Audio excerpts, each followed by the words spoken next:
sometimes a friend, helps us ascend up from life's cares to the sky. Love is a star, though shining afar. It can guide us and help us toward light to draw nigh. Love is a star, though shining afar. It can guide us and help us toward light to draw nigh. Please join us. 1, 2, 3. Life is a dream, time like a stream, carries our burdens away. Never despair, joys everywhere. Love can befriend you today. Freed from all care, like birds on the air, soar above griefs and worries, seek joy and be gay. Often on earth, things of great worth, worldly ambitions defy. Sometimes a friend helps us ascend up from life's cares to the sky. Love is a star, though shining afar. It can guide us and help us toward light to draw nigh. Love is a star, though shining afar. It can guide us and help us toward light to draw nigh. Bravi. Beautiful.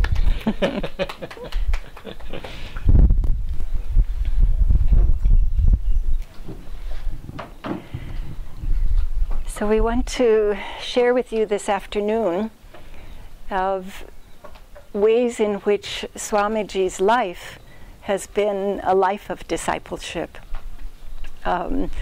We've all heard Swamiji say, I really have 2 goals in life. One is to find God, and the other is to help all of you find God. And these are 2 of the aspects when we make our vow of discipleship that Swamiji has lived to perfection. The one is the inner work that we must do in order to find God and in order to progress on the spiritual path.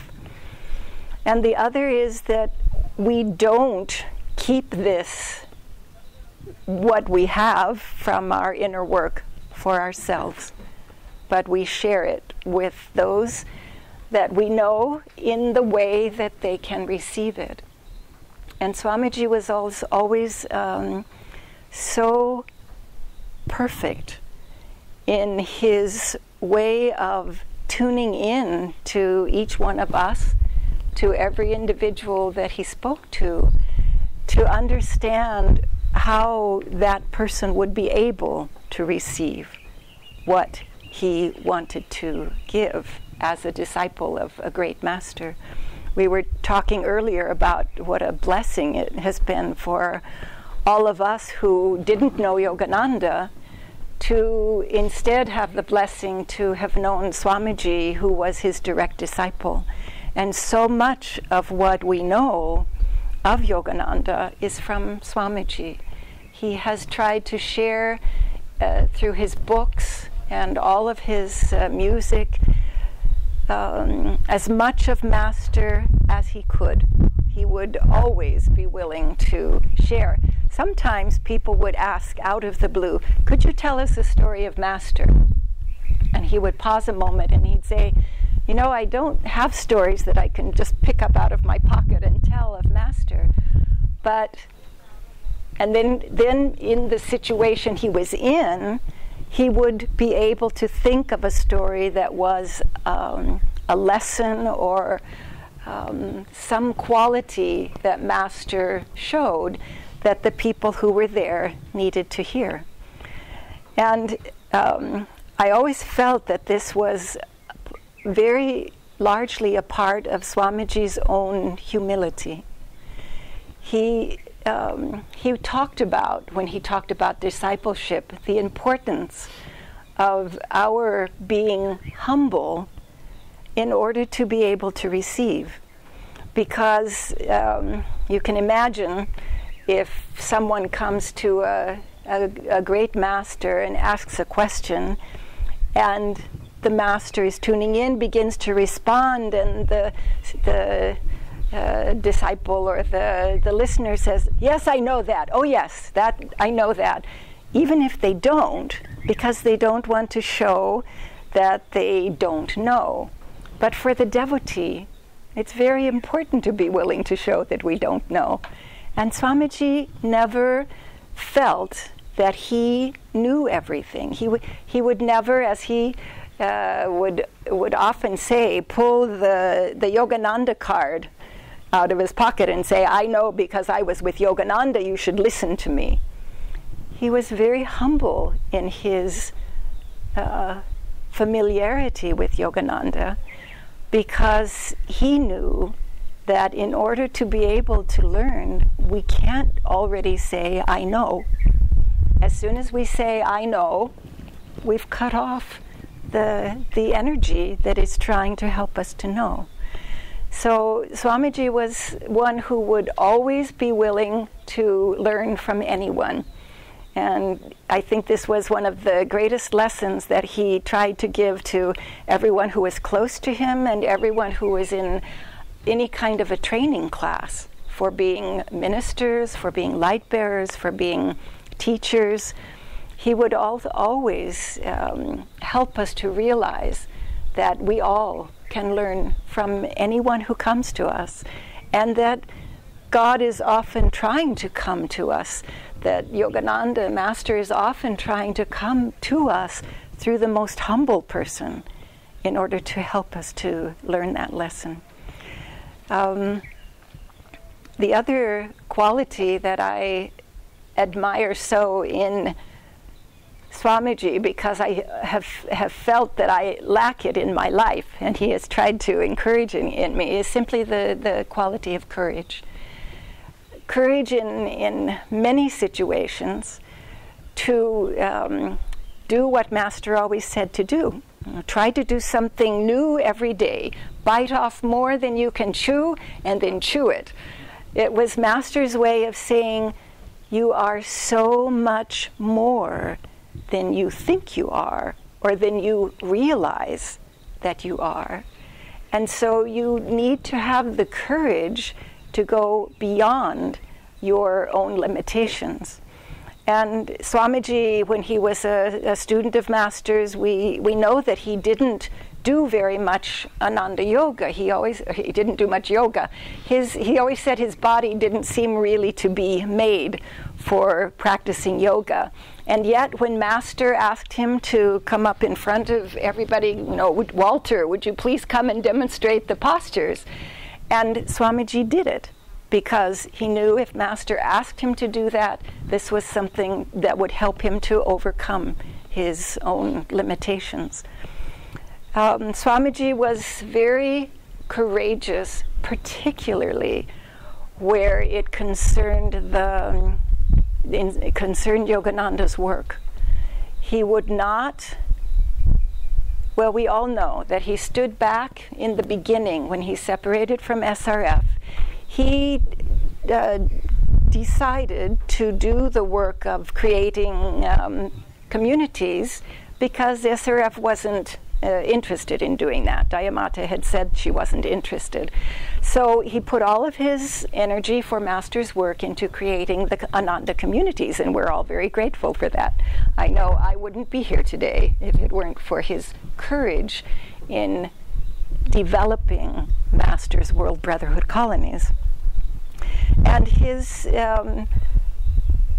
in doing that, he knew that it was something that was what Master wanted to be done, but he didn't have the experience. He had inspiration, but he didn't have the experience of doing it.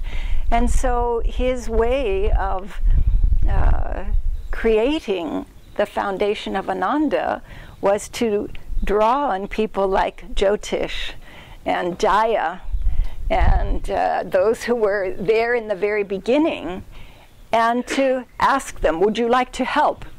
And they would help. He wasn't a leader who felt that he had to show that he knew how to do everything. So he had the courage to be humble in the situations where he could draw on others to be able to help him to build this work. And he talks about trying to build a building. He had no experience as a carpenter, and yet he had the courage to try, to keep going when the buildings fell down. And he was also able to work with people. You know, his courage was one of involving people rather than the courage of, I can do it alone. Swamiji had to face a lot of trials in his life, and some of them were actual legal trials, and most of you know those stories. He did not give in when it concerned the principle of being able to serve Master's work. He knew that everyone who was at Ananda, in the 3 or 4 communities that existed at that time, he knew that they all were dedicated to Yogananda, to this path of self-realization, to Kriya Yoga, to their practices, and he didn't want to give up on something that he knew Master had wanted. And so he, in a legal trial, in a sense, he fought against his own Guru Bhais, and it was not easy for him to do. But he would not abandon Dharma because his Guru Bhais were seeing something that was not true.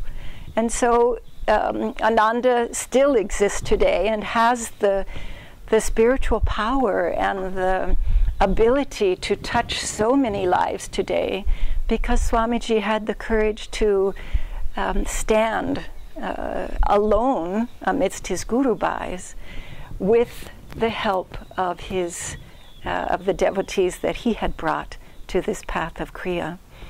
And in that courage, he also taught us. He taught Ananda, he taught the leadership of Ananda, that sometimes you will have to face alone something that is very difficult. But if you know that it's right and you stand for what is right, then Dharma in the end will win. And when, is it Master or Swamiji? Master says, an easy life is not a victorious life.